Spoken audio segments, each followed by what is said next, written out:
For the first time ever, Chicago voters will pick the leader of the public school board, and the race for the job is heating up. Tonight, the latest candidate to enter the contest, current school board member Jessica Biggs, gets to the point. From Chicago's very own, with WGN political editor Tahman Bradley, this is The Point. Good evening. Good to be back with you on a Monday night. The future of Chicago public schools is at stake. This November marks the first time voters will choose all 21 school board members and the board president. The current board president, Sean Hardin, appointed by Mayor Johnson, has said he will not run to keep the job.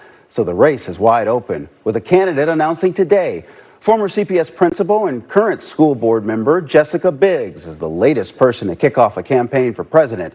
She joins Jennifer Custer, Victor Henderson, and Sinhil Revaluri in seeking the position. The new president will work with the fully elected board as well as the new permanent CPS CEO, Macklin King. I want every child from every background and every zip code to feel a deep sense of belonging at school. They deserve a leader who doesn't just speak for them, but who empowers them to speak for themselves. I pledge to be that leader every single day. The newly elected board members and the president this fall are set to inherit a district with a mountain of concerns.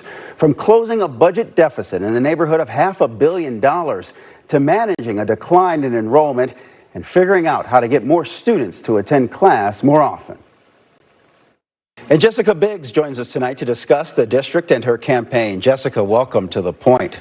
Thank you, Tahman. Let's get right to it. No doubt CPS parents are wondering what you'll do to improve the math and reading scores and make every neighborhood school a high-quality option for parents. Absolutely. As a CPS parent myself, I couldn't be more invested in the system. Of course, my experience really prepares me for this moment. As a high school special education teacher, when I recognized we had large numbers of our students in our high schools who don't yet know how to read, I worked to implement a system of reading interventions. As a principal, I moved a historically underperforming school off of probation.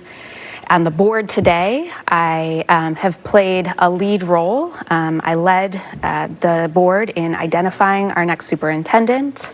I played a lead role in building the coalition that ultimately delivered passage of the CPS budget. And it's my contention that we have been far too focused on political back and forths. Over the last couple of years, we have a strong superintendent in place, and the time is ripe and our families deserve to have us turn our attention back to the business of teaching and learning and student achievement and school improvement. I want to talk about the CEO search in a second, but just the finances. CPS faces next year a $500 million budget shortfall. What's the fix? Absolutely. I think often what the public doesn't understand is that a significant portion of our budget are in fixed costs, are in debt service, and are in pensions. And so anything meaningful in this moment is going to have to revolve around those two areas. We cannot afford to take on additional borrowing, certainly not additional borrowing in the short term. And we need to really think about how we're looking at some pension parity and partnering with our state legislators to do that. There's declining enrollment. Are you talking about maybe making cuts? I mean, how do you close a $500 million deficit?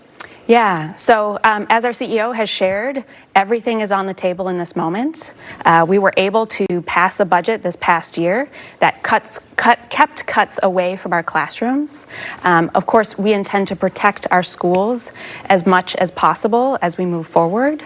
And of course, it's a really challenging moment for the district. Now, you're not saying whether you'll accept support from CTU, the Urban Center, or the Illinois Network of Charter Schools. Is that because you don't want the backing of special interests? Yeah, I have had, when I ran in 2024, I was an entirely independent candidate, and I have had tremendous autonomy on this board to make decisions that are in the best interests of students. And it is important to me that as I move forward, I'm building a coalition that is really representative of Chicago and one that will allow me to continue to center students and the best interests of the long-term health of the district. Macklin King was named the permanent CPS CEO. Did you want to make that decision now, or did you prefer to wait until after the fully elected board was stood up? Yeah, as you know, I led on our search process, and I'm really proud of the work that the board did as a part of that process. You know, we were clear about what we were looking for in our next leader. We were clear about needing to go to the community to hear from the community about what they wanted prioritized in the next superintendent. I believe that Dr. King absolutely embodies the characteristics that we set out looking for. As we saw... Why is that? Is that because, like you, she was against that borrowing that Mayor Johnson wanted? Well, Dr. King passed a responsible and balanced budget that protected the gains that we've experienced in the district. She's shown herself to be a person of tremendous integrity, and she has really earned community trust across the city. Now, you and others on the board accused Mayor Johnson of sabotage in the CEO search. What did you mean by that? Yeah, I think the public is well aware that we were very close to identifying finalists way back in November, and the process was halted. We were asked to pause the process. And then from that point forward, right, everything just kept dragging out. And it seemed like the longer things dragged out, the more uncertainty there was in the district. And our district really needs to stabilize and to know what's next. And so I called on our colleagues to make sure that we maintained Dr. King until the board is fully elected. How was that sabotage? I mean, wasn't their work done? They had been up and running for almost a year. They had had community engagement. They'd interviewed people. Why wasn't the work just completed at that point? Why was that sabotage in your mind? Yeah, we weren't able to move through our finalist interview day. So that whole day was called off, and we were not able to get back to a finalist interview day until very recently. There were two names that leaked out, and the current board president, Sean Hardin, reportedly has been pretty tough on you guys about leaks. Will you follow that same track?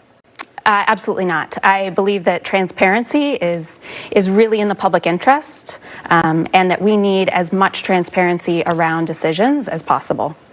You were fired as principal of Edmund Burke Elementary. The CPS watchdog accused you of altering attendance data and not collecting proper paperwork for student travel.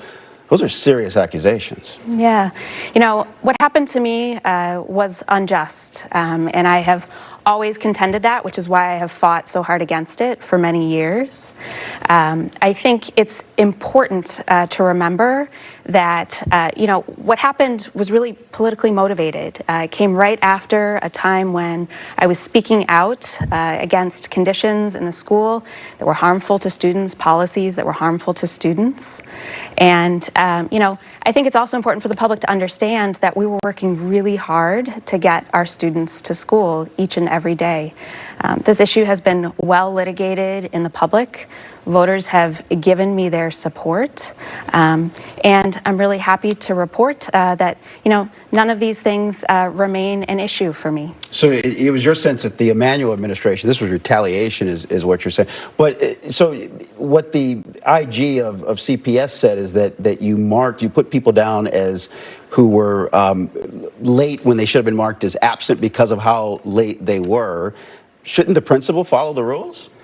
Principals should always follow the rules. And I believe the contention is that there's a wondering if we marked students tardy when they should have been marked absent for a half a day, right? And so, like I said, it's really important to me that the public understands that we were working very hard to get students to school each and every day, and that we're working very hard to account for their presence in the school. Now, there's a couple people already in this race. Ms. Custer, your colleague on the board, did not vote for King. That's something that she can certainly say, is that she wanted to wait for the full board to be able to weigh in. What will your message then be to voters? About Dr. King? Yes. Yeah, you know, Dr. King, like I said, has shown herself to be a person of tremendous integrity. We have heard from the West Side NAACP, the Chicago Principals and Administrators Association. Dr. King has earned the community's trust across the district, and I feel very confident in her leadership. The CTU has not picked a candidate, or there's not a CTU candidate in the race just yet. What do you think they'll run a candidate? Who are you hearing they might support? I don't know what the Chicago Teachers Union will choose to do in this next election cycle. I imagine that they will have a candidate in the race. I don't imagine that it will be me. Okay, all right. Well, thank you so much. Jessica Biggs, thanks for coming in. All really right. appreciate it. Thank you, sir. And we are back in 60 seconds.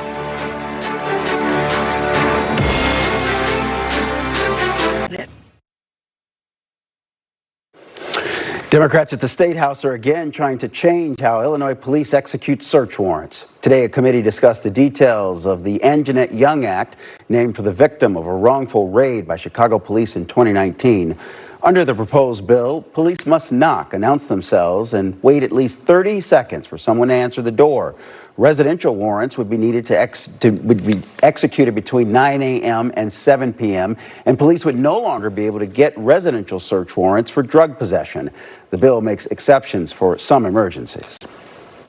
Right now, the culture of our country is in a difficult place. Communities are hurting. People are losing faith in systems that are supposed to protect them. And every time accountability is delayed, denied, or avoided, it deepens the divide. A similar plan failed to gain traction in Springfield last year.